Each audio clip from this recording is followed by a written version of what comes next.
there you are, Betty. Oh, hello, Mrs. Morton. What on earth are you doing in this dark room by yourself? Mrs. Morton, may I speak with you a moment? Of course, dear. But why aren't you with the others in the laboratory? That place frightens me. Oh, it's not that bad.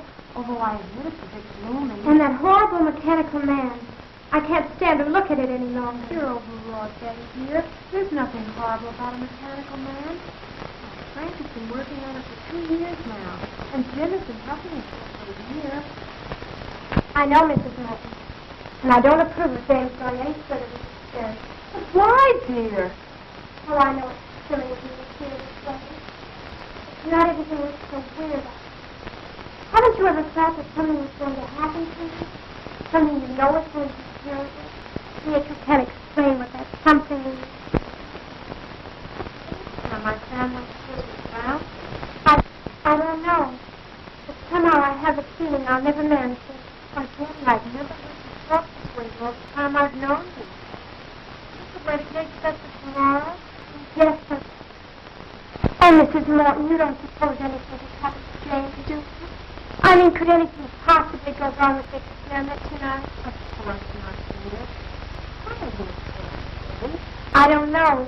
I just can't stand to have a mechanical man look. I have a feeling it has a dislike. What's absurd? It's just a girl that knows fool. There's no power to think for her. I could swear I've seen it look at me with feeling and stuff. Almost as if it was sneering. That's what the place has for me. Well, I'll go back to that room. Yes, thank you. What's the matter, child? You're trembling. Oh, I'm sorry. I'll be all right. Honestly, I will. You go on back, and I'll be down short.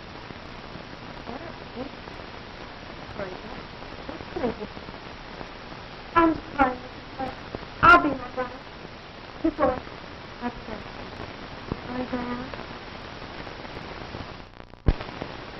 Oh, Jim, what am I going to do? What am I going to do?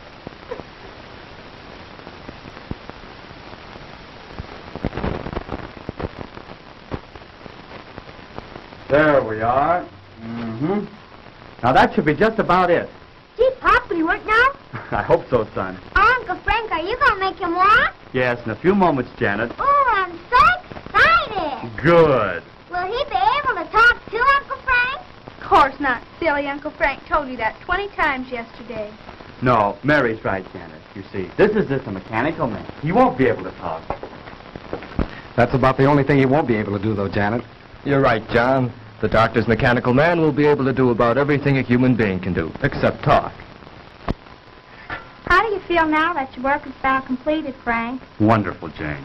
And I want to thank all of you for standing by me. You've all been a great help. And without you, I don't know what I'd have done. Well, it isn't every day that one has a distinguished brother who invents a mechanical man. And I certainly appreciate the opportunity you've given me, Dr. Morton, by allowing me to assist you in the experiment. That goes for me, too, Dr. Morton. Well, I've learned more in the past month than any of my college classes taught me. You're all very kind, but our work isn't finished yet. We still have a few more things to do, and then we'll all know whether our time has been wasted or not. I'm afraid Betty doesn't share our enthusiasm for the mechanical man, Doctor. Yeah, and she was crying when she left. How do you know? I saw her and she had her handkerchief up to her eyes. Crying? No, what on earth for? The girls are right, Dr. Morton. My sister seems to feel there's something wrong in what we're doing. But that's foolish. There's nothing to be afraid of. I know, Dr. Morton, but Betty is a very sensitive girl. She feels the work exceeding our limits. I'm sure she'll feel differently when she sees the results. Perhaps I'd better go to them. No, James. I know my sister pretty well. It'd be better to leave her alone for the time being. When are you going to time out, Pop? Patience, son. Patience. Now, so hand me that iron, John. This one? Right.